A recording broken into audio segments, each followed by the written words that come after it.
when you see people who have success on a corporate level or an investing level or whatever, and they end up going into government, folks be like, why would you want a government job? And I remember there's a documentary on Netflix. It's about ancient Rome. And the guy was saying in the documentary that this goes back to Roman times, right? You make your wealth, whether you are farming, a merchant, whatever it may be, and then you get on the Senate to protect said wealth. Somebody from this family gets in place to protect the wealth.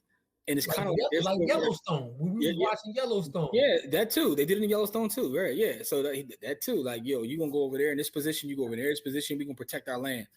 But it's funny because people are still running that same play in 2023. Because that's like, there are things that are timeless, right?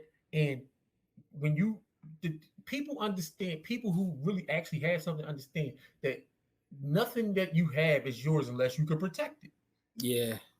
They understand that. And part of the way to protect that is to get into these governments. That's why people with a lot of money back politicians and do all of that kind of stuff. Mm-hmm. It's because to protect their wealth, they have to protect their lifestyle. They have to, it's not yours unless you can protect it. Mm-hmm. And so they, again, because we haven't had wealth and we don't understand these conversations, we don't own the means of production, which is going back into what we were saying, it's all tied together. If you can't protect it, it's not yours.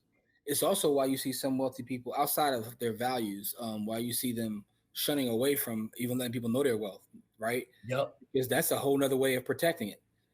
I'm protecting it by not letting you know that I have it. Yeah, it don't exist to you. You don't know it's there. So yeah, that's my way of protecting it. Yeah. So I think we as we always do. It's a great conversation though, but I think it's all tied together because my man recognized his value in the marketplace. He's opened it up, made us all Colorado fans for at least a year, and helped his team, his family, literally get pieces on the way, man. So I think this is a great story. It's a black wealth story, a sports story.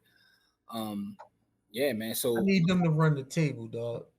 I need them to run the table. I don't know if that's possible. They have a murderous schedule. I was looking at their schedule like, oh my God, they got a crazy schedule. They do, but they got talented people. And I guess the one thing I'll always remember is they were 1-11 last year and lost already. They even with last year already. Yeah, so if he win one more game this year, then he already doubled up. So that's a success. But I mean, it's already a success. So I just want to salute him for what he's able to do for everybody around him.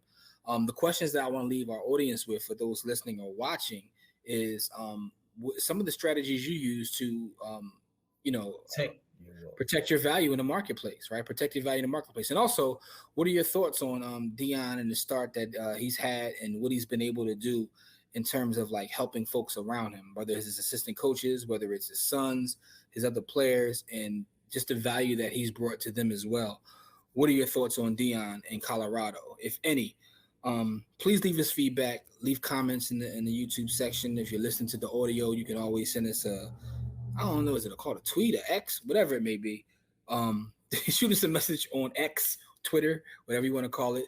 Also on Instagram, we're at By the Hood. We're on TikTok at By the Hood. Basically everywhere it's at By the Hood. But give us some feedback about Dion, this episode, and please share, like, comment, subscribe, all the YouTubian stuff, as Dr. Umar says, all the YouTubian stuff.